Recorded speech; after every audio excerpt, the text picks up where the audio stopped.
The porcelain plate slipped from Hannah Keller's trembling fingers and shattered across the wooden floor of the boarding house dining room, sending fragments of blue-painted china skittering beneath the long table where 15 ranch hands sat frozen with forks halfway to their mouths. Before she could even draw breath to apologize, Silas Crawford, the boarding house owner, was on his feet, his meaty hand connecting with her cheek so hard that she stumbled sideways into the wall, her vision exploding with stars. "Clumsy fool," Silas snarled, advancing on her as she pressed one hand to her burning face. "That plate cost me $3 and you drop it like it's nothing but touch her again and you'll be eating through a straw for the rest of your miserable life." The voice cut through the dining room like a blade, cold and sharp despite its measured tone. Hannah's gaze snapped toward the far end of the table where a man she had never seen before slowly rose to his full height. He was tall and lean, with dark hair that fell just past his collar and eyes the color of storm clouds. A battered Stetson sat on the table beside his half-finished plate and his hand rested casually near the revolver at his hip. Silas turned, his face purpling with rage. "This isn't your concern, stranger. The girl works for me, and I'll discipline her as I see fit." "The girl," the stranger said, his boots thudding against the floorboards as he moved around the table with the fluid grace of a mountain lion, "is a human being. And I just said no one hits her ever again. That includes you." The dining room had gone so quiet that Hannah could hear her own heartbeat hammering in her ears. She wanted to sink through the floor, to disappear entirely, but she found herself unable to look away from the stranger who had stepped between her and Silas like it was the most natural thing in the world. "Who the hell do you think you are?" Silas demanded, though Hannah noticed he took a step back. "Name's Kade Fisher. I'm the new foreman out at the Triple Crown Ranch." He paused, letting that information settle. The Triple Crown was the largest spread in this part of Wyoming territory, and everyone in Riverton knew that crossing anyone from that ranch was a fool's move. "Now, I believe you owe Miss—" He glanced at Hannah, one eyebrow raised in question. "Keller?" she whispered, her voice barely audible. "Hannah Keller." "You owe Miss Keller an apology," Kade finished, his attention returning to Silas, "and compensation for that split lip you gave her." Hannah's tongue found the cut on the inside of her mouth, tasting copper.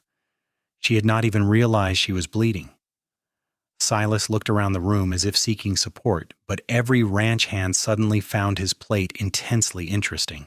Finally, he reached into his pocket and pulled out a silver dollar, slamming it on the table nearest to Hannah. "There's your compensation.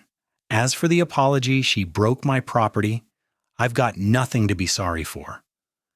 Cade's jaw tightened, but he nodded slowly. "I suppose that's the best we'll get from a man like you." He turned to Hannah, and his expression softened considerably. "Miss Keller, do you have somewhere else you can stay tonight?" The question caught her off guard. She had been working at Crawford's boarding house for 3 months, ever since her father died, and left her with nothing but debts she could not pay. Silas had offered her a position in exchange for room and board, and while the work was backbreaking and the treatment poor, it was better than starving on the streets. Or so she had told herself. No, sir. I live here, in the attic room." "Not anymore, you don't," Silas interjected. "I won't have some cowboy telling me how to run my establishment. You're fired, girl. Get your things and get out." Panic seized Hannah's chest. It was late October in Wyoming territory, and the nights were already bitter cold. She had no family, no friends who could take her in, and exactly 0 prospects. The silver dollar on the table would buy her perhaps 3 nights at a cheaper boarding house if she was lucky. And then what? "She'll stay at the Triple Crown," Kade said, his voice leaving no room for argument. "We need someone to help Cookie with the cooking and cleaning. The pay is $30 a month plus room and board." $30 a month. Hannah's breath caught. That was more than twice what most women earned for domestic work, and infinitely better than the nothing Silas had been paying her. "I don't need your charity," she said, lifting her chin despite the fear coursing through her veins. Her mother had raised her to be proud, even when pride was all she had left. Cade's lips curved into the barest hint of a smile. It's not charity, Miss Keller. Cookie's been threatening to quit for weeks because he's overworked. You'd be doing us a favor. He collected his hat from the table and settled it on his head. But the choice is yours. You can stay here and keep getting knocked around by this piece of work, or you can take a chance on something better. Put that way, it was not really a choice at all. I'll get my things, Hannah said quietly. She hurried from the dining room, acutely aware of every eye following her retreat. Her room in the attic was barely large enough for a narrow cot and a battered trunk, but it had been hers. She gathered her few belongings quickly, 2 spare dresses, one nearly worn through at the elbows, her mother's cameo brooch, the only piece of jewelry she owned, a daguerreotype of her parents on their wedding day, and the Bible her grandmother had given her. Everything she owned in the world fit into a small carpet bag that had seen better days. When she descended the narrow stairs back to the main floor, Cade was waiting by the front door, his expression unreadable. Silas was nowhere to be seen, though Hannah could hear him banging pots in the kitchen, no doubt working himself into a fury. "Ready?" Cade asked. Hannah nodded, not trusting her voice.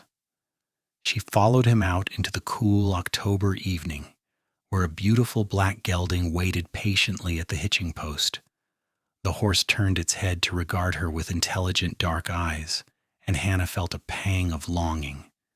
She had not been around horses since her father's death, and she had missed them more than she cared to admit. "This is Midnight," Cade said, patting the horse's neck affectionately. "He's got better manners than most people I know."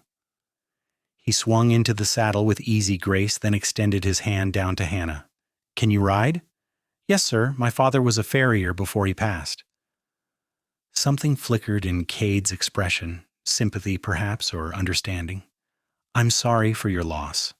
And you can stop calling me sir. Cade will do just fine." Hannah took his hand, marveling at the strength in his grip as he pulled her up behind him in one smooth motion. She settled onto the horse's back, acutely aware that she would need to hold on to Cade to keep from falling.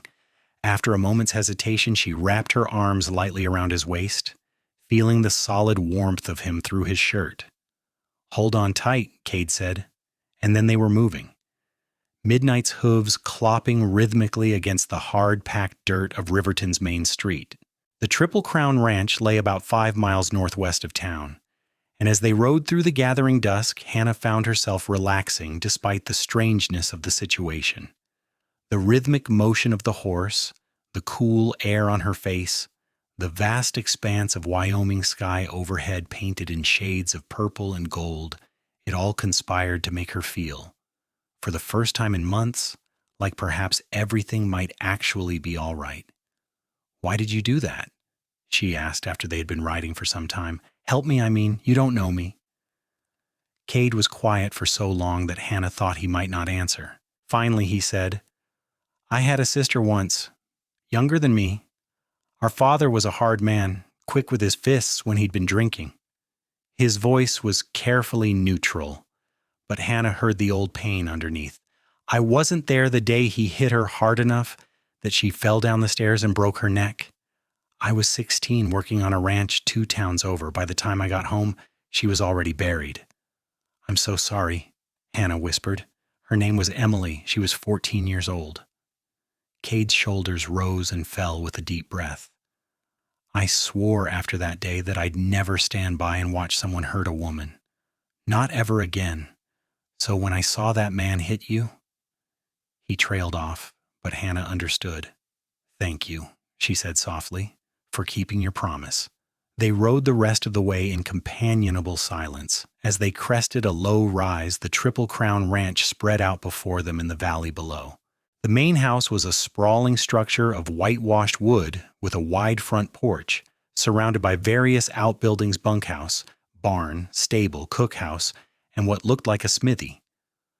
Lantern light glowed warmly from several windows, and Hannah could see figures moving about in the yard. Cade guided Midnight down the slope and toward the main house, where an older man with silver hair and a neatly trimmed beard sat on the porch in a rocking chair, smoking a pipe. He watched their approach with undisguised curiosity. "Evening, Mr. Foster," Kade called as they drew near. "Evening, Kade." The older man's gaze moved to Hannah, his eyes kind but sharp. "I see you brought home a stray." "This is Miss Hannah Keller. Hannah, this is Richard Foster. He owns the Triple Crown." "Please, call me Richard." He rose from his chair, setting his pipe aside. "What's this about, Kade?"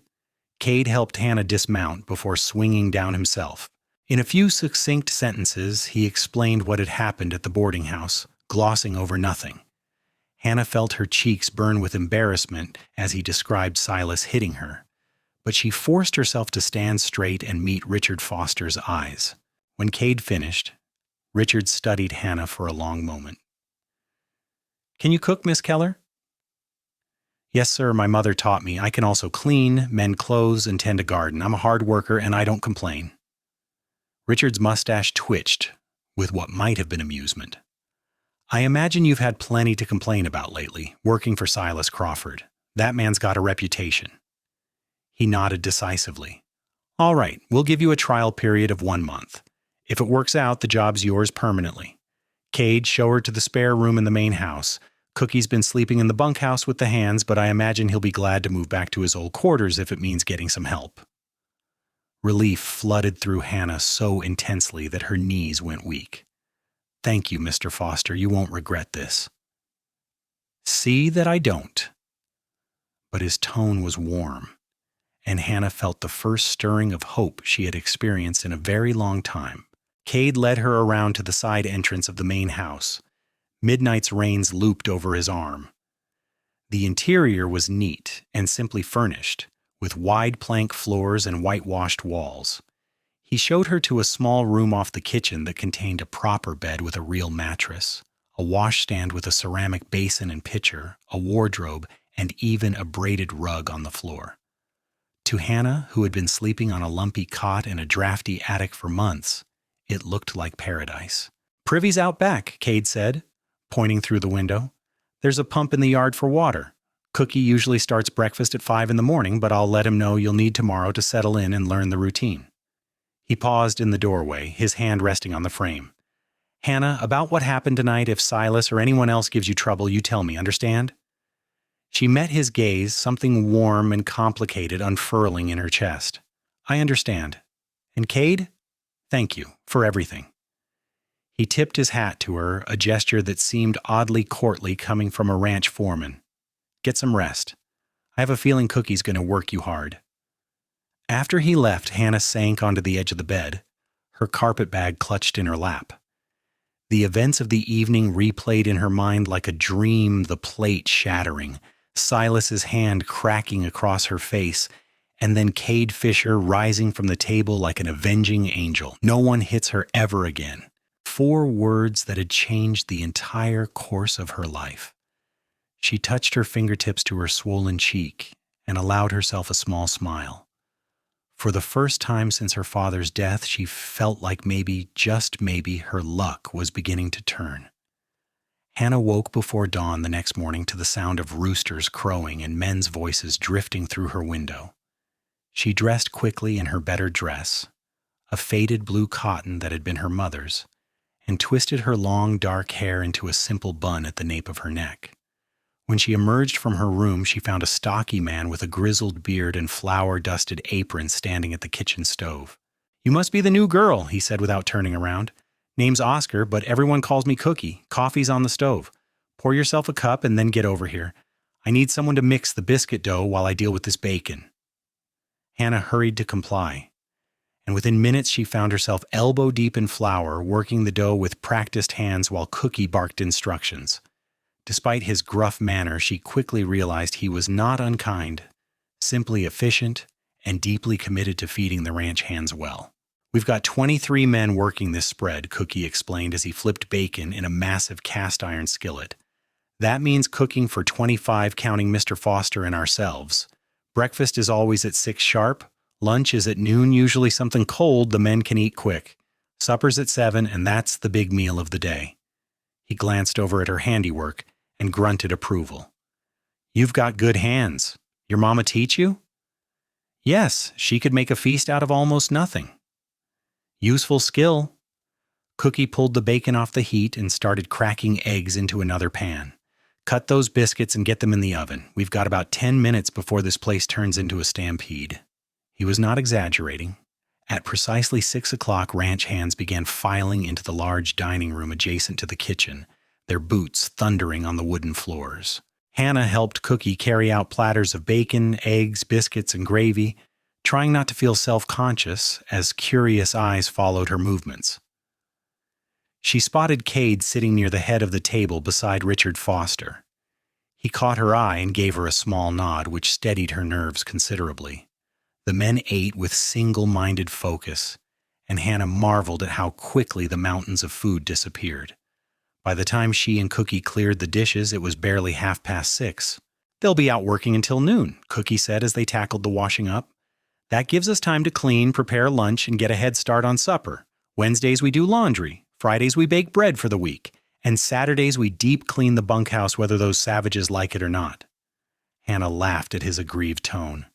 "Sounds like you've got it all organized." "Have to, or this place would fall apart." Cookie dried his hands on his apron and fixed her with a serious look. "Kade told me what happened at Crawford's place. Just so you know, Mr. Foster runs a decent outfit. You'll work hard, but you'll be treated fair. Any of the hands give you grief, you come straight to me or Kade. We don't tolerate that nonsense here." "I appreciate that," Hannah said softly. "More than you know." The days fell into a rhythm after that. Hannah rose before dawn, helped Cookie prepare breakfast, cleaned the house, prepared lunch and supper, and fell into bed exhausted each night. It was hard work, but it was honest work.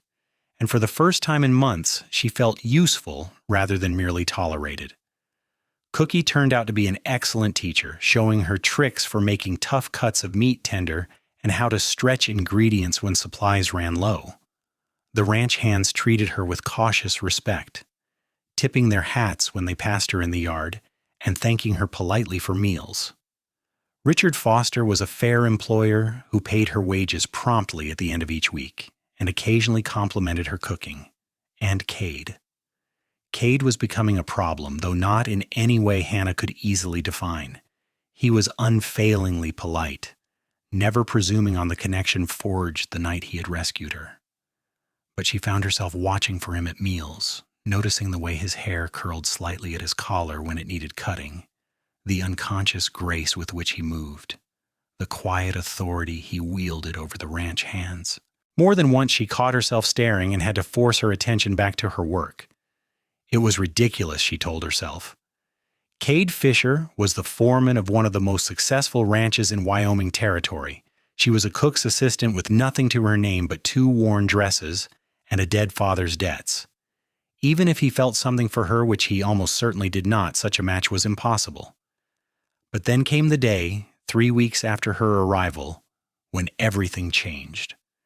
Hannah had taken a basket of kitchen scraps out to the compost heap behind the barn, enjoying the brief respite from the heat of the cook stove. It was mid-November now, and the air had turned crisp and cold. She was just dumping the scraps when she heard angry voices coming from inside the barn. "I don't care what Foster says," a man's voice snarled. "I've been working this ranch for 5 years, and suddenly you show up and get made foreman? That should have been my position. Take it up with Mr. Foster if you've got a problem, Wade." That was Kade's voice, calm, but with an edge of steel underneath. "This isn't the time or place." "The hell it isn't." There was a scuffling sound like boots scraping in hay. "You think you're so much better than the rest of us, coming in here with your fancy reputation, acting like you own the place. Well, I'm done taking orders from you." Hannah crept closer to the barn door, her heart hammering. She knew she should run and get help, but something kept her rooted to the spot. "Wade, you're drunk. Sleep it off and we'll forget this happened." "I'm not drunk, I'm sick of you." The sound of a punch connecting with flesh made Hannah gasp. She peered around the edge of the barn door and saw 2 men grappling in the center aisle. One was Kade, and the other was a burly ranch hand she knew only as Wade, who had always struck her as sullen and mean-spirited. They broke apart, circling each other. Wade's nose was bleeding, but he was grinning like he was enjoying himself. Come on, Fisher, show me what the famous Kade Fisher can do. Cade's expression was grim. I don't want to fight you. Too bad. Wade lunged again, but this time Kade was ready. He sidestepped smoothly and caught Wade with a solid punch to the jaw that sent the other man stumbling backward. Wade roared with rage and charged like a bull, catching Kade around the middle and slamming him into one of the stall doors. Hannah's hand flew to her mouth to stifle a cry. She should run for help. She should do something, but her feet seemed rooted to the ground. The two men traded blows, and while Kade was clearly the better fighter, Wade had the advantage of size and brute strength. Then Wade's hand dropped to his belt, and Hannah saw with horror that he was reaching for a knife. "Kade! Knife!" she screamed before she could stop herself. Cade's head snapped toward her voice for just an instant, and that instant was nearly his undoing. Wade's blade flashed in the dim barn lights, slicing across Cade's upper arm. Kade hissed in pain but grabbed Wade's wrist, twisting hard until the knife clattered to the floor. Then he delivered a thunderous punch that dropped Wade like a sack of grain. For a moment there was only the sound of heavy breathing and a horse nickering nervously in its stall. Then Kade turned to look at Hannah, his expression unreadable. "I told you to watch for knives," she said stupidly, and then burst into tears. Kade crossed the distance between them in 3 long strides, his good arm coming around her shoulders. Hey, it's all right, I'm fine. You probably saved my life yelling like that." "You're bleeding," Hannah sobbed, her hands fluttering uselessly near the cut on his arm. "It's not deep. Come on, let's get out of here before Wade wakes up."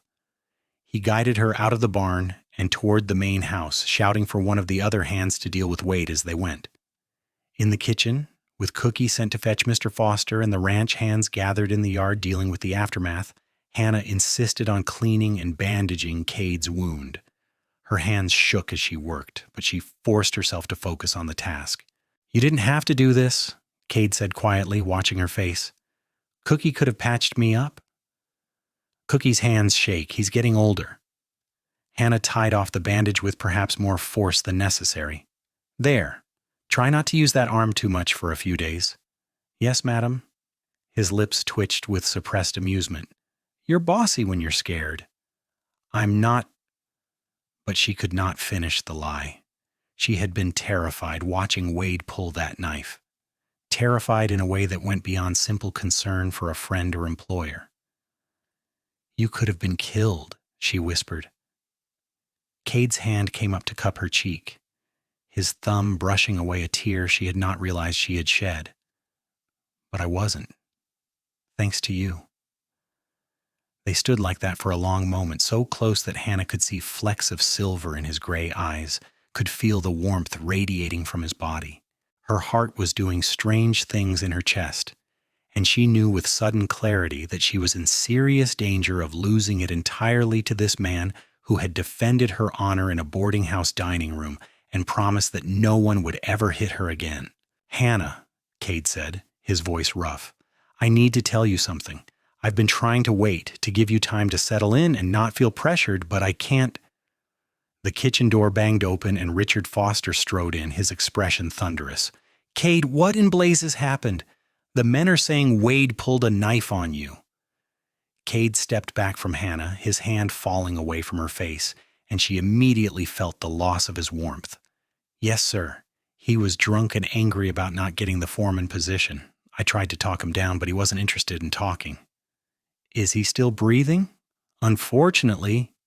Cade's tone was dry. "I knocked him out. Figured you'd want to decide what to do with him." Richard nodded grimly. "He's fired, effective immediately. I won't have men on my ranch who can't control themselves." His gaze moved to Hannah. "Are you all right, Miss Keller? The men said you were the one who raised the alarm." "I'm fine. Sir, I just happened to be outside the barn when it happened."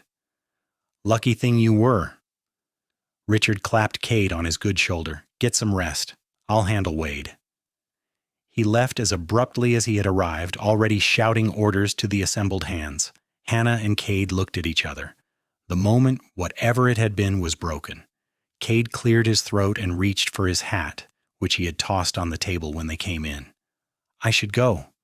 Cookie will be back soon, and I'm probably getting in the way of supper preparations." He paused at the door, looking back at her. "Thank you, Hannah, for everything."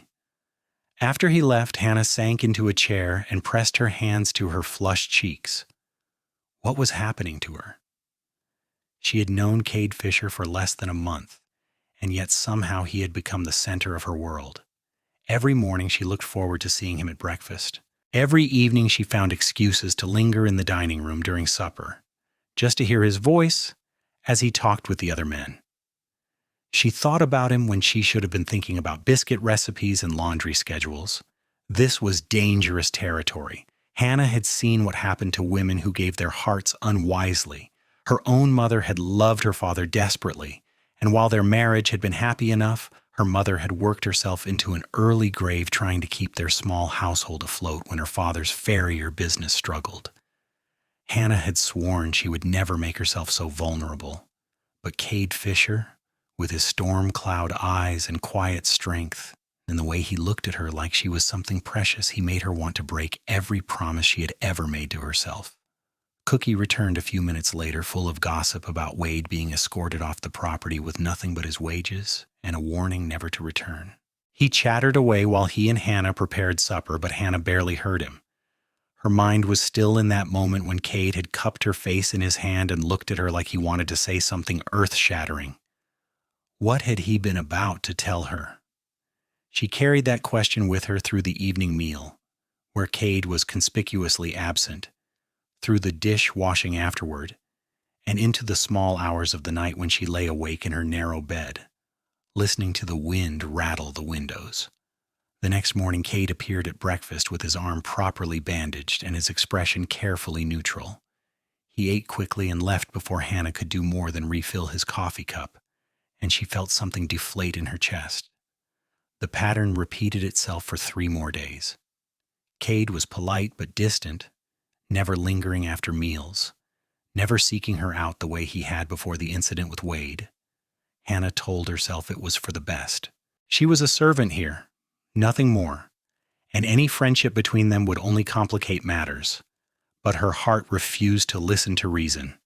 On the 4th day, Richard Foster announced at breakfast that he needed to travel to Laramie City to meet with potential buyers for the ranch's cattle. He would be gone for at least a week, leaving Kade in charge. The ranch hands accepted this without comment. Kade had proven himself a capable foreman in the months since his arrival, but Hannah felt a flutter of nervousness. A week alone with Kade, or as alone as one could be on a working ranch with 24 people around. Richard departed that afternoon in a sturdy wagon piled with supplies and paperwork. Kade stood in the yard and watched him go, his expression thoughtful. When the wagon disappeared over the rise, he turned and nearly collided with Hannah, who had been bringing in laundry from the line. "Sorry," they both said simultaneously, then laughed awkwardly. "I should watch where I'm going," Hannah said, clutching her basket of clean linens. "So should I." Kade hesitated, then said, "Hannah, could I talk to you? After supper tonight, maybe?" Her heart kicked against her ribs. "All right, yes." He nodded, looking almost relieved, and strode off toward the barn. Hannah stood frozen in the yard, the laundry basket forgotten, until Cookie yelled from the kitchen window that those sheets were not going to fold themselves. Supper that evening was beef stew with fresh bread, one of Cookie's specialties. The ranch hands demolished it with their usual enthusiasm, then dispersed to their evening activities, some to the bunkhouse for card games, others to the barn to tend to final chores. Hannah helped Cookie clean up, acutely aware of each passing minute.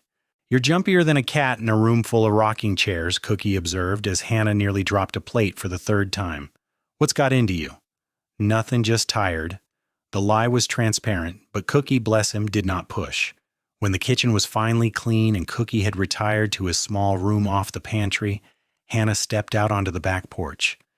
The November night was cold and clear, stars scattered across the sky like diamonds on black velvet. She wrapped her shawl tighter around her shoulders and waited. She did not have to wait long.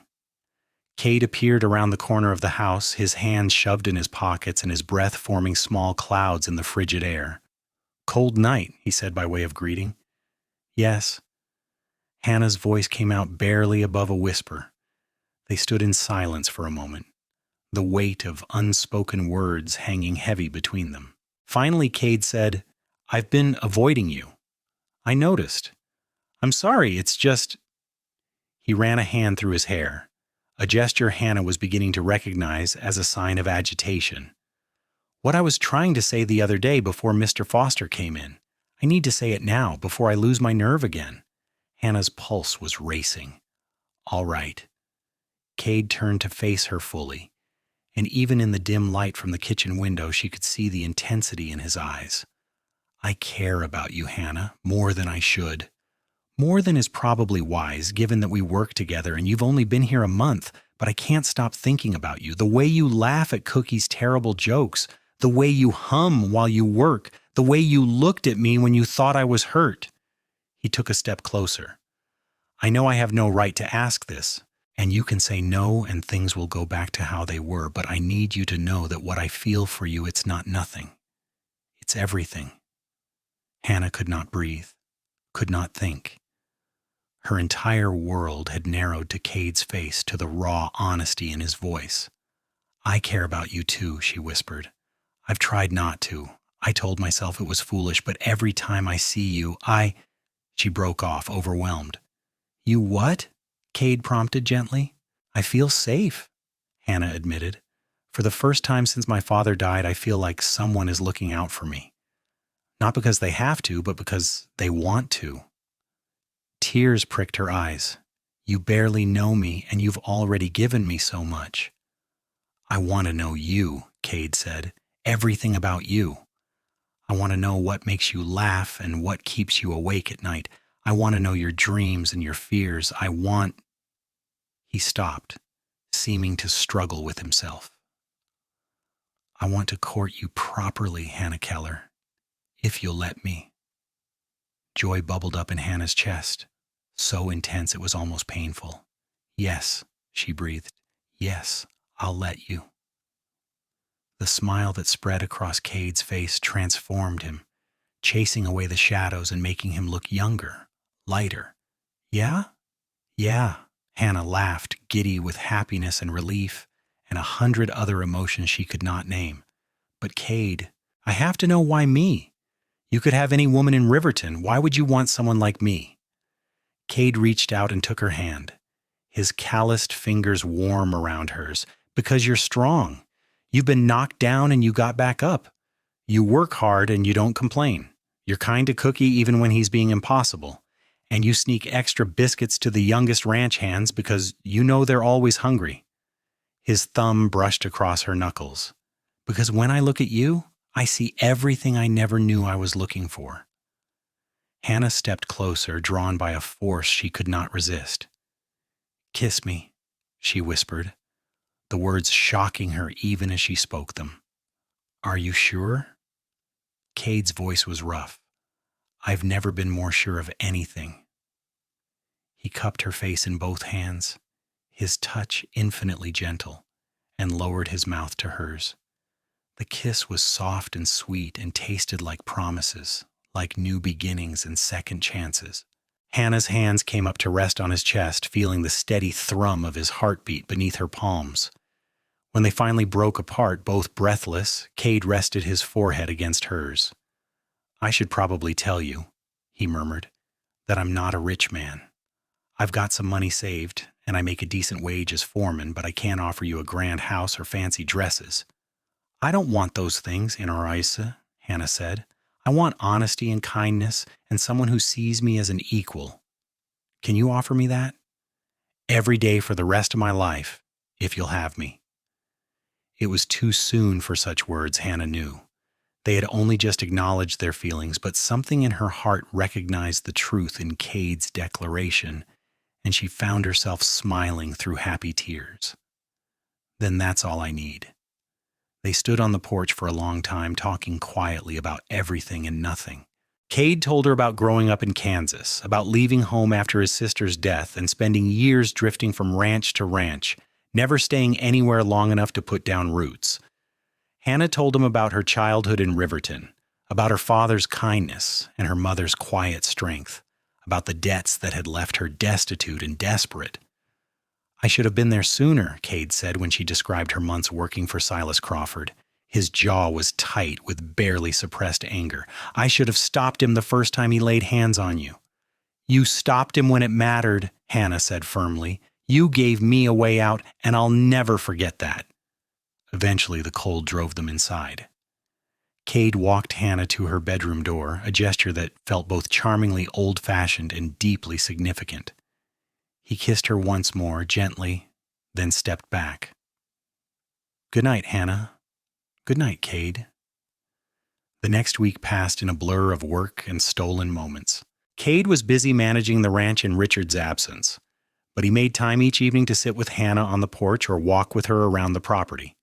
They talked about everything: his dreams of eventually owning a small ranch of his own, her hope of one day having a real home again, their shared love of horses and wide open spaces.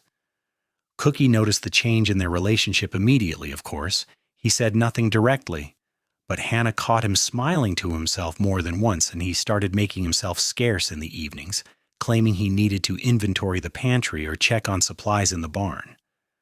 The ranch hands were more circumspect, but Hannah saw the approving looks they exchanged when Kade helped her carry water from the pump or stopped by the kitchen to steal a biscuit and make her laugh. It seemed everyone on the Triple Crown was rooting for them. Richard Foster returned from Laramie City in high spirits, having secured an excellent contract for the spring cattle drive.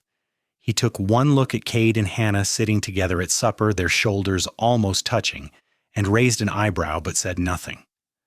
Later, Hannah learned from Cookie that Richard had pulled Kade aside and given his blessing, along with a gruff warning not to let romance interfere with ranch business. As November gave way to December and the weather turned bitter, Hannah found herself happier than she had been in years. She woke each morning eager to start the day, knowing she would see Kade at breakfast. She went to sleep each night with his goodnight kiss still warm on her lips and the memory of his arms around her keeping the cold at bay. They had been courting for 6 weeks when Kade asked her to go riding with him on her afternoon off. It was a bright, cold Sunday in mid-December, the kind of day where the sky was so blue it almost hurt to look at, and the snow-covered landscape glittered like sugar. Kade saddled 2 horses midnight for himself and a gentle mare named Daisy for Hannah. They rode out across the frozen rangeland, their breath and the horse's breath forming clouds in the crisp air. Kade led her to a spot on the eastern edge of the property where a small creek wound through a stand of cottonwood trees. "I come here sometimes when I need to think," he said, helping her dismount. "It's peaceful." They stood by the creek, watching the water slip beneath a skin of ice, and Kade took both of her hands in his. "Hannah, I know we haven't been courting long. I know the sensible thing would be to wait, to give you more time. But I've waited my whole life to feel what I feel when I'm with you, and I don't want to waste another moment." Hannah's heart was pounding so hard she was sure he could hear it. "What are you saying?" Kade dropped to one knee in the snow, and Hannah gasped. He pulled a small box from his coat pocket and opened it to reveal a simple gold band set with a modest but beautiful sapphire. "I'm saying I love you, Hannah Keller. I love your strength and your kindness and your courage. I love the way you make me want to be a better man, and I'm asking if you would do me the honor of becoming my wife." Tears spilled down Hannah's cheeks, freezing almost instantly in the cold. "Yes," she choked out. "Yes, Kade, I'll marry you." He stood and swept her into his arms, spinning her around while she laughed and cried at the same time. When he set her down, he slipped the ring onto her finger, a perfect fit, and kissed her with a passion that warmed her from the inside out. "How did you know my ring size?" Hannah asked when they finally came up for air. Kade grinned, looking boyish and pleased with himself. "I may have bribed Cookie into finding out for me." "You sneaky," but she could not finish the sentence because she was laughing too hard. They rode back to the ranch in the gathering dusk, and when they walked into the main house hand in hand, Cookie took one look at Hannah's glowing face and the ring on her finger and let out a whoop that brought Richard Foster running from his study. "Well," Richard said, taking in the scene with a smile, "I suppose congratulations are in order." Thank you, sir, Cade said. We were hoping to have the wedding soon. After the holidays, maybe? Makes sense. No point in a long engagement when you're both sure. Richard shook Cade's hand and kissed Hannah's cheek. You've got my blessing for what it's worth. You're good people, both of you. That evening, Cookie insisted on making a special supper to celebrate. The ranch hands raised their glasses in toast after toast, and even the usually taciturn older cowboys cracked smiles and offered gruff congratulations. Hannah sat beside Cade at the table, her hand in his, and felt like her heart might burst from sheer happiness. Later, when they were alone on the porch, Cade pulled her close and wrapped his coat around both of them. Are you happy? He murmured against her hair. Happier than I ever thought I could be. Hannah tilted her head back to look at him. I never imagined that night in the boarding house that dropping a plate would lead to this. Thank God for clumsy fingers, Cade teased, and she swatted his chest lightly. I wasn't clumsy. That plate was slippery. If you say so, future Mrs. Fisher. He kissed the tip of her nose. Have I mentioned how much I like the sound of that? Once or twice, but Hannah was smiling. Cade? Yeah? Thank you for keeping your promise. You said no one would hit me ever again, and you meant it. You gave me back my life. You gave me something to live for, Cade replied simply. Fair trade, I'd say. They spent the next few weeks planning a simple wedding. Hannah had no family to invite, but Cookie volunteered to give her away, and several of the ranch hands' wives from neighboring spreads came forward to help with preparations. One of them, a kind older woman named Martha, had a daughter about Hannah's size who had recently married, and she insisted on lending Hannah the daughter's wedding dress, a beautiful creation of ivory silk and lace that made Hannah feel like a princess. The wedding took place on a clear, cold day in early January 1884 in the small church in Riverton. The pews were filled with ranch hands, neighbors, and townspeople who had heard the story of the cowboy who had defended a young woman's honor and then fallen in love with her. It was the kind of romance people loved, and Hannah felt their genuine happiness for her and Cade as she walked down the aisle on Cookie's arm. Cade waited at the altar in a new suit, his hair neatly trimmed, and his eyes locked on Hannah as if she were the only person in the room. When she reached him, he took her hand and whispered, "You're beautiful." The ceremony was short and sweet. When the minister pronounced them man and wife, Cade kissed her with such tenderness that several people in the congregation sighed audibly. They walked back down the aisle together to cheers and applause, and Hannah felt like she was floating. The reception was held in the church hall with food provided by Cookie and several other local women. There was dancing and laughter and more toasts, and through it all, Cade never left Hannah's side, his hand always finding hers, his eyes always seeking her face. As the afternoon faded into evening, Richard pulled them aside. I have a wedding gift for you two, he said. There's a small cabin on the north edge of the property, near where the creek runs. It used to be the original homestead before I built the main house. It needs some fixing up, but it's solid and it's got good bones. He pressed a key into Cade's hand. It's yours if you want it. Consider it your home for as long as you work for me. Hannah felt tears prick her eyes yet again. Mr. Foster, that's too generous. Nonsense. You two deserve a place of your own. Richard's expression softened. Besides, Cookie's been complaining that you young people are too loud. That made them all laugh, though Hannah suspected Cookie would miss having them close by. That night, Cade carried Hannah over the threshold of their new cabin and set her gently on her feet. The single room was small but cozy, with a stone fireplace already crackling with a fire someone, probably Cookie, had laid earlier. There was a bed piled with quilts, a simple table and chairs, and windows that looked out over miles of open rangeland. It's perfect, Hannah whispered. You're perfect, Cade corrected, pulling her into his arms. I can't believe you're really mine. I can't believe you're really mine. Hannah reached up to cup his face. I love you, Kade Fisher. I think I've loved you since the moment you stood up for me in that dining room. I loved you before I even knew your name, Cade replied. I looked across that table, and I saw a woman who had been knocked down but hadn't given up. I saw strength and grace and courage. I saw my future. They kissed then, deep and sweet and full of promise. And as the fire crackled and the Wyoming wind howled outside their small cabin, they began their life together. The winter passed in a haze of happiness. Hannah and Kade settled into married life with an ease that surprised them both. They woke before dawn each morning in their warm bed, reluctant to leave the cocoon of quilts and each other's arms. Kade would dress and head out to oversee the ranch hands while Hannah made her way to the main house to help Cookie with breakfast. It was a good life, simple but fulfilling. In the evenings, they would return to their cabin and cook supper together over the fireplace, talking about their days. Kade taught Hannah to play cards, and she taught him the songs her mother used to sing.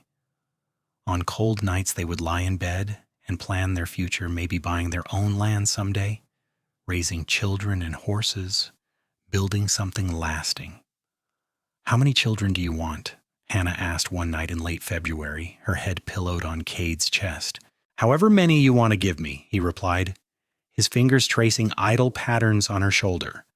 "Though I warn you, I come from hardy stock. My mother had 6. 6? Hannah laughed. "Let's start with 1 and see how it goes." "Fair enough." Kade pressed a kiss to her forehead. "Boy or girl?" "I don't care as long as the baby is healthy. Though I suppose a boy would make you happy, being the first." "A daughter would make me just as happy," Kade said seriously. "Maybe more.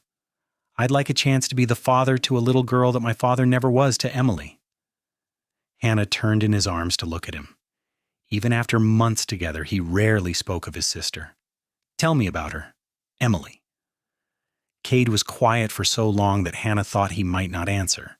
Then softly he began to talk. He told her about a little girl with dark braids and a gap-toothed smile who followed him everywhere and drove him crazy and whom he had loved fiercely. He told her about his father's drinking, his mother's quiet desperation, and the day he had come home to find his sister dead and his parents hollow-eyed with grief and guilt. "I left the next day," Kade said. "Couldn't stand to be in that house anymore.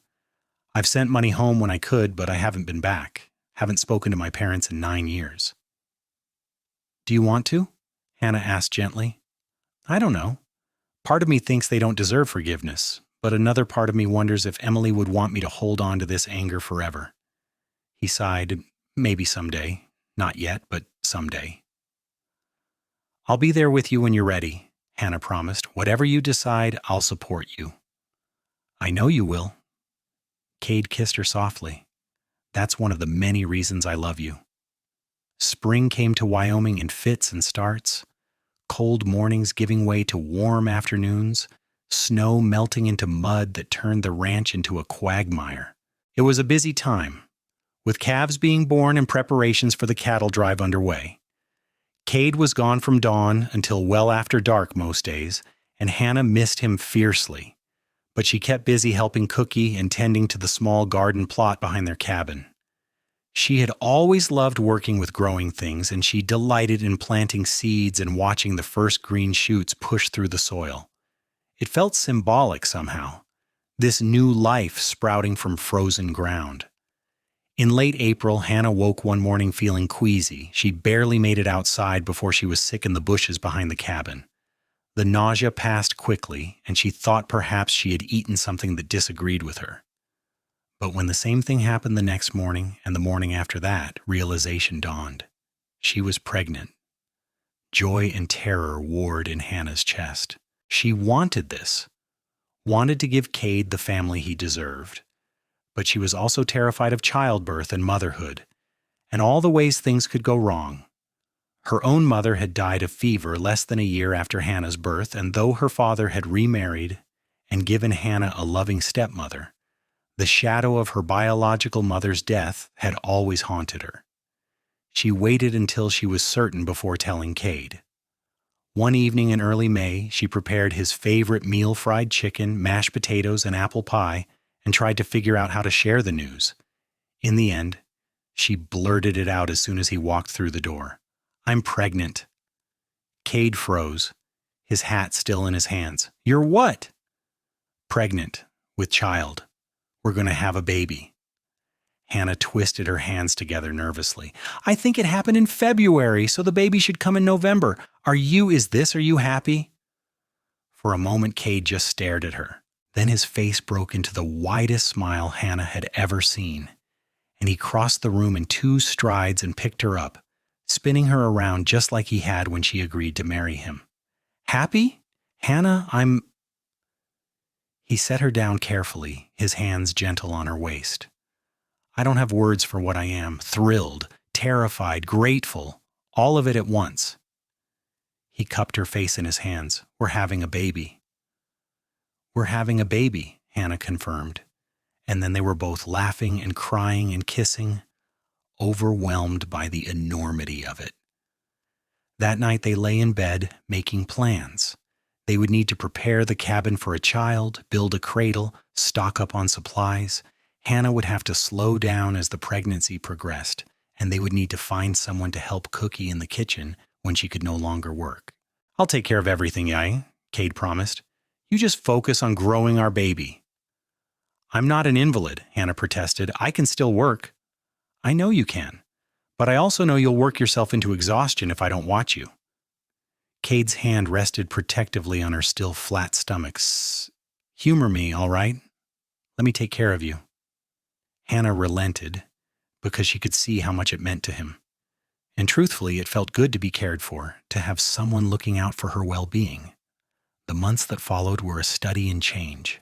As summer blazed across Wyoming and Hannah's belly swelled with their growing child, the entire ranch seemed to rally around them. Cookie fussed over Hannah's diet, making sure she ate enough and rested regularly.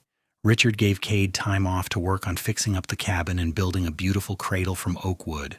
The ranch hands' wives offered advice and hand-me-down baby clothes, and Martha, the woman who had lent Hannah her wedding dress, promised to be there for the birth. Kade was endlessly solicitous, helping Hannah with tasks she could no longer easily do, rubbing her feet when they ached, lying with his hand on her belly to feel the baby kick. Strong little thing, he would murmur, wonder in his voice. Takes after the mother. As autumn painted the rangeland in shades of gold and crimson, Hannah felt both the weight of impending motherhood and a profound sense of rightness. This was what she had been meant for, she thought. Not just being a wife or a mother, but being part of this family they were creating together. On a cold November night, nearly a year after her wedding day, Hannah's labor began. Martha and 2 other experienced women came to help, while Kade paced the floor of the main house, driven out of the cabin by the women who insisted he would just be in the way. It's different when it's your own wife, Cookie observed, watching Kade wear a path in the floorboards. A man thinks he knows fear until he's waiting to find out if the woman he loves and the child she carries will both survive. Helpful, Cookie, Richard said dryly from his armchair by the fire. Very reassuring. But Kade barely heard them. Every cry from the cabin felt like a knife to his heart. He knew childbirth was dangerous, knew women died from it all the time. The thought of losing Hannah, of raising their child alone, was unbearable. It was just past dawn when Martha finally appeared at the door, smiling and exhausted. You have a son, she announced, and your wife is asking for you. Kade did not remember crossing the yard. One moment he was in the main house, and the next he was bursting through the cabin door to find Hannah propped up in bed, pale and tired but smiling, a tiny bundle cradled in her arms. Come meet your son, she said softly. Kade approached slowly, almost afraid to breathe. Hannah pulled back the blanket to reveal a tiny red face, scrunched up and perfect. Dark hair crowned the baby's head, and when he opened his eyes, they were gray like Kade's. He's beautiful, Kade whispered, his voice breaking. You're both beautiful. Do you want to hold him? Kade nodded, not trusting his voice. Hannah carefully transferred the baby into his arms, and Kade looked down at his son with a feeling of awe so profound it brought tears to his eyes.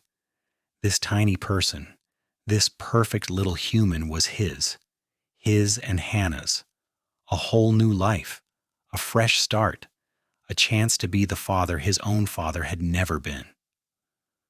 "What should we name him?" Hannah asked. They had discussed names throughout the pregnancy, but never settled on anything. Now holding his son, Kade knew exactly what he wanted. "Emmett," he said.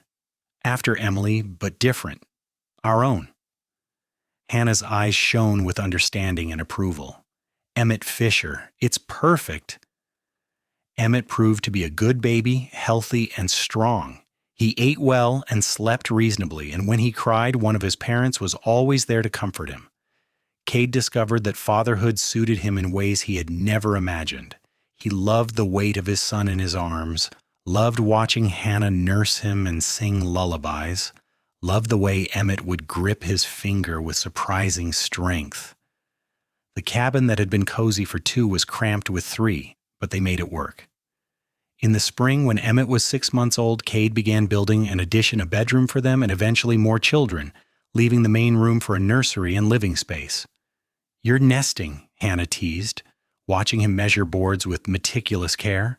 "I'm planning ahead," Kade corrected, but he was smiling. "Besides, if Emmett is anything like his mother, he'll have siblings before long." "Is that so?" Hannah shifted the baby to her other hip. "And what makes you think I want more children right away?" "The way you keep talking about how nice it would be for Emmett to have a brother or sister close in age." Kade straightened and pulled her into a one-armed hug, careful not to squish the baby between them. "But we've got time. No rush." As it turned out, they did not have as much time as they thought. When Emmett was 10 months old, Hannah realized she was pregnant again. This time the news was met with excitement rather than terror, though Kade was immediately concerned about Hannah managing a toddler while carrying another child. "Women have been doing this since the dawn of time," Hannah reminded him. "I'll be fine." And she was. Their daughter Grace was born in September 1885, a squalling bundle of energy with Hannah's dark hair and delicate features. Emmett, barely 18 months old, was fascinated by his baby sister, constantly trying to pat her head and bring her his favorite toys. Life on the Triple Crown continued its steady rhythm. Kade thrived as foreman, and Richard Foster, who had never married and had no children of his own, doted on Kade and Hannah's growing family like a proud grandfather. Cookie complained about the noise when they visited the main house, but always had cookies ready for Emmett and cooed over baby Grace like a besotted uncle. The cabin addition was completed when Grace was 6 months old, giving the family much-needed space. Hannah created a warm, loving home, filling it with quilts she sewed herself, wildflowers from the prairie, and the sound of children's laughter. Kade would come home each evening, exhausted from a long day of ranch work, and be rejuvenated by his family's love. "I never knew I could be this happy," he confessed to Hannah one night after they had put the children to bed. They sat together on the porch of their cabin, watching the sun set over the mountains in the distance. "Some days I wake up and think I must be dreaming." "If you are, then I'm having the same dream," Hannah replied, leaning against his shoulder, "and I never want to wake up." But life, as they both knew, was not without its challenges. When Emmett was 3 and Grace was 18 months old, tragedy struck the Triple Crown. Richard Foster, who had seemed hale and hearty despite his advancing years, suffered a heart attack and died in his sleep. The entire ranch mourned. Richard had been a fair and generous employer, and his loss was felt keenly by everyone. The funeral in Riverton was attended by what seemed like half of Wyoming territory, testament to the man's character and standing in the community. After the will was read, Kade and Hannah learned that Richard had left them a substantial bequest, enough to buy their own ranch should they choose to, along with the cabin and the surrounding 500 acres of Triple Crown land. The rest of the ranch and its operations he left to a nephew in Cheyenne, with the stipulation that Kade be offered the position of ranch manager if he wished to stay. "What do you want to do?" Hannah asked Kade as they discussed their options late into the night. "Stay here as manager, or use the money to buy our own place?" Kade was quiet for a long time. "I love the Triple Crown," he said finally. "It's been good to us, but I think I'd like to build something that's truly ours. something we can pass down to Emmett and Grace and whatever other children we might have." "Then that's what we'll do." Hannah took his hand. "Where should we look?" They spent the next several months searching for the right property. They wanted land with good water access, enough acreage for a decent herd of cattle, and proximity to Riverton so the children could eventually attend school. In the end, they found a beautiful piece of land about 10 miles south of town, with a creek running through it and good grazing on gentle hills. Using Richard's bequest combined with their savings, they purchased 3,000 acres and began the hard work of building their ranch from the ground up. They hired several of the Triple Crown hands who had remained loyal to Kade, and together they built a modest ranch house, much larger than their cabin, but still simple and practical. Hannah insisted on a big kitchen with lots of windows, and Kade made sure there were enough bedrooms for their growing family. They named their spread the Fisher Ranch, and hung a sign at the entrance with their family name burned into the wood. The first few years were difficult. Building a ranch from scratch required back-breaking work and long hours. There were setbacks and disappointments, a hard winter that killed off some of their cattle, a dry summer that withered the grass, equipment that broke at the worst possible times. But Kade and Hannah faced every challenge together, supporting each other through the hard times and celebrating the victories. Emmett grew into a sturdy, serious boy who loved helping his father with the ranch work. Grace was a whirlwind of energy and curiosity, always getting into mischief and making everyone laugh. In 1888, they welcomed another son, Samuel, who inherited his mother's gentle nature. 2 years later came twin daughters, Rose and Lily, who kept Hannah running from morning till night. 5 children, Cookie marveled when he visited to meet the twins. He had retired from the Triple Crown and moved to town, but he remained close with Kade and Hannah. "You two don't do anything by halves, do you?" "We're done now," Hannah said firmly, though she was smiling as she said it. 5 is plenty." "5 is perfect," Kade agreed, though privately he thought he would have welcomed however many children Hannah wanted to give him. Each one was a gift, a blessing, a chance to create the family he had never had growing up. As the years passed, the Fisher Ranch prospered. They built a reputation for quality cattle and fair dealing, and other ranchers respected Kade's expertise and Hannah's business sense. She had taken over managing the ranch's finances and proved to have a gift for it, keeping careful records and making smart investments that grew their nest egg. The children attended school in Riverton, riding into town each day with their lunches packed by Hannah and their lessons overseen with stern affection by a school teacher named Miss Peterson.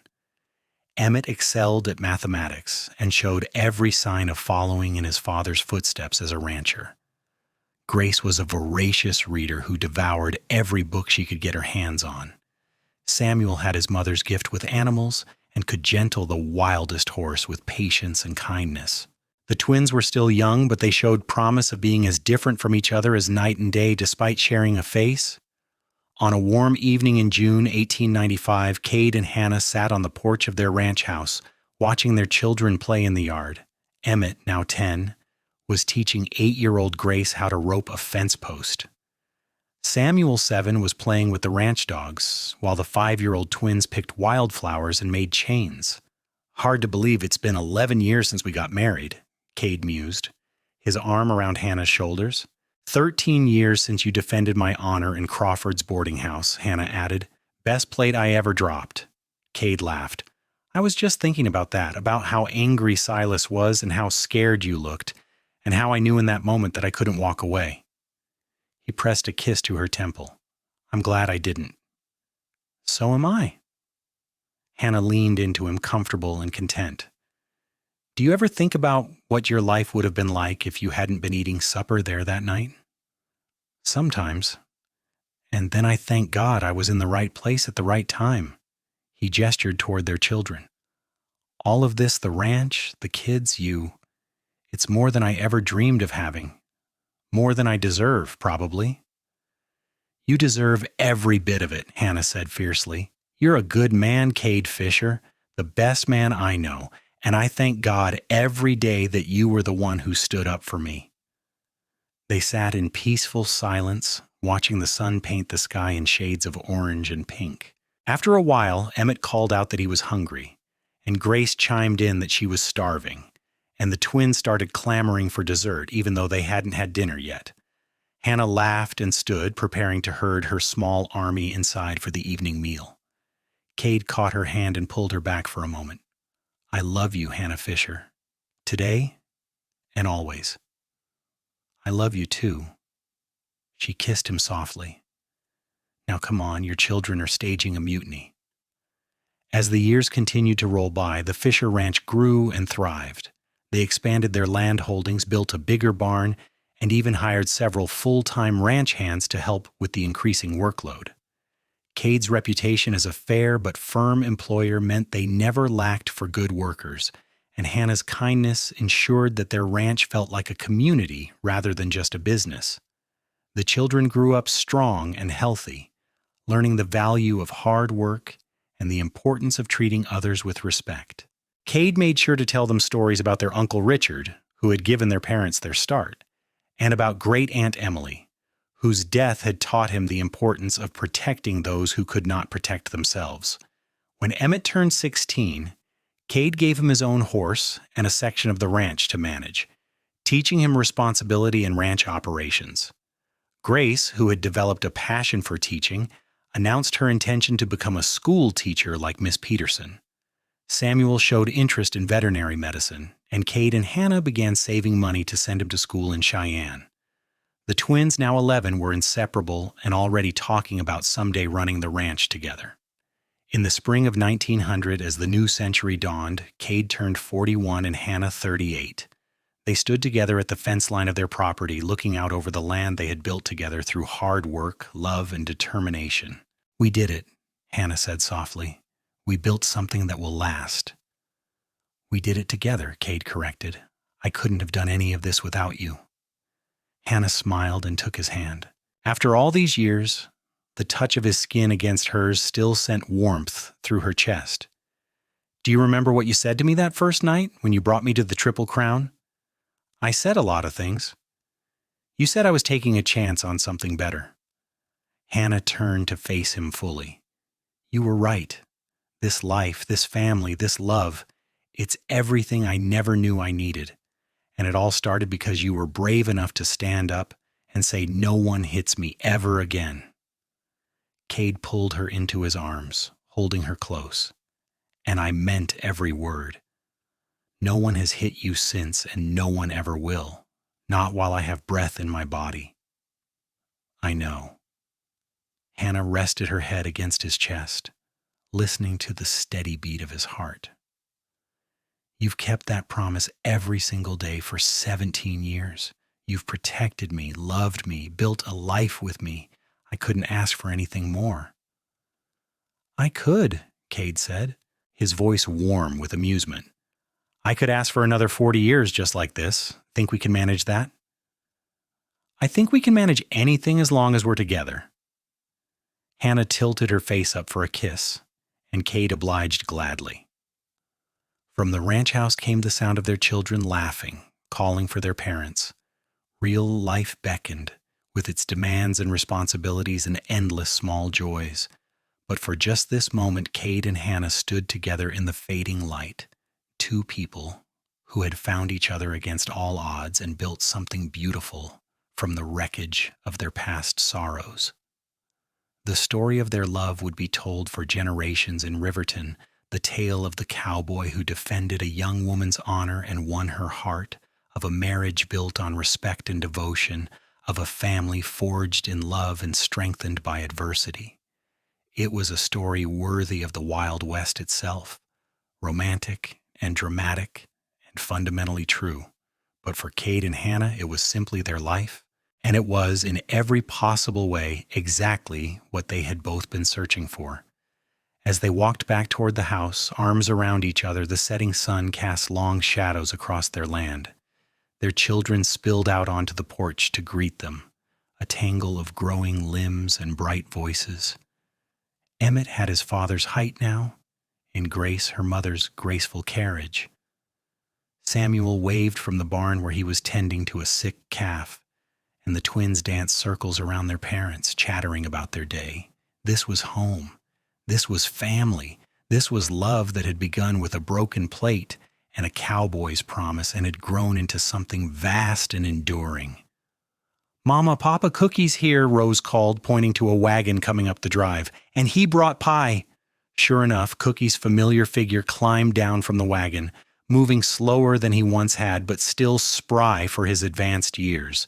He visited often, claiming he needed to make sure his former students were keeping up their cooking standards, but everyone knew he simply loved being part of their family. "About time you showed up, old man," Kade called out with affection. "We've been waiting on that pie all week." "Well, it's worth the wait, I assure you," Cookie shot back. "Not that you'd know quality baking if it hit you in the face, Fisher." Their banter was familiar and comfortable, and it made Hannah's heart swell with contentment. She looked around at all the people gathered in her yard, her husband, her children, her dear friend, and felt the weight of gratitude so profound it nearly took her breath away. This was what she had been meant for. Not the girl who dropped plates and got beaten for her clumsiness, but the woman who had been brave enough to accept help when it was offered, who had taken a chance on love, who had built a life worth living. That night, after the pie was eaten and Cookie had departed with promises to return the following week, after the children were tucked into their beds with stories and kisses, Kade and Hannah lay together in their room. The window was open to let in the cool night breeze, and through it came the sounds of the ranch settling down for sleep, horses shifting in their stalls, cattle lowing softly in the distance, an owl calling from the cottonwoods by the creek. "Happy?" Kade asked, as he had asked so many times over the years. "Always," Hannah replied, as she always did. "As long as I have you, I'm happy." "You'll have me until my last breath," Kade promised, "and beyond that, if heaven's as good as they say." "Then I have nothing to worry about." Hannah snuggled closer, fitting herself against his side in the way she had perfected over 17 years of marriage. "We built something good here, didn't we? We built something extraordinary." Kade's hand stroked her hair, the gesture both familiar and eternally comforting. "And it all started because I couldn't stand by and watch someone hurt you." "No one hits me ever again," Hannah quoted softly. 4 words that changed my entire life. 4 words that changed both our lives, Kade corrected. "I was drifting before I met you, Hannah, moving from place to place, never putting down roots. I told myself I was searching for something, but I didn't know what. Then I saw you standing there with your hand pressed to your cheek, looking scared but not broken, and I knew you were what I'd been searching for all along." Hannah turned in his arms so she could see his face in the moonlight streaming through the window. "And now? Now I wake up every morning grateful for another day with you. I watch our children grow and know that we're giving them everything we never had: safety, security, unconditional love. I look at this ranch and see the physical manifestation of what we've built together." He cupped her face gently, his thumb tracing the line of her cheekbone. "Now I'm exactly where I'm supposed to be." "So am I," Hannah whispered. She kissed him then, soft and sweet, a kiss that held 17 years of love and passion and partnership. "Thank you, Kade, for saving me that night, for loving me every day since, for giving me this beautiful life." "Thank you for letting me," Kade replied, "for taking a chance on a cowboy who had nothing to offer but a promise in his heart. That was more than enough." Hannah settled back against him, her hand resting over his heart. It was everything. They drifted off to sleep like that, wrapped around each other, secure in the knowledge that whatever challenges tomorrow might bring, they would face them together. The Fisher Ranch would continue to grow and prosper. Their children would grow up and make their own ways in the world, carrying with them the lessons of love and resilience their parents had taught them. And Kade and Hannah would continue their journey side by side, partners in every sense of the word. The story that had begun with violence and fear had transformed into one of love and hope. A broken plate had led to broken chains, freeing Hannah from a life of servitude and abuse, A cowboy's promise had become a lifetime commitment. Two wounded souls had found each other and created something whole and good. In the annals of Riverton's history, the tale of Kade and Hannah Fisher would be remembered as one of the great love stories of the Wild West. But for them, it was simply the life they had chosen to build together, one day at a time, one challenge at a time, one kiss at a time. And as the Wyoming night settled softly over their ranch, as the stars wheeled overhead in their ancient patterns, and the land rested before another day of work and life and love, two hearts beat in perfect rhythm, bound together by promises kept and dreams fulfilled. No one hit Hannah Fisher ever again. But more importantly, someone loved her fiercely, completely, eternally. And in the end, that made all the difference.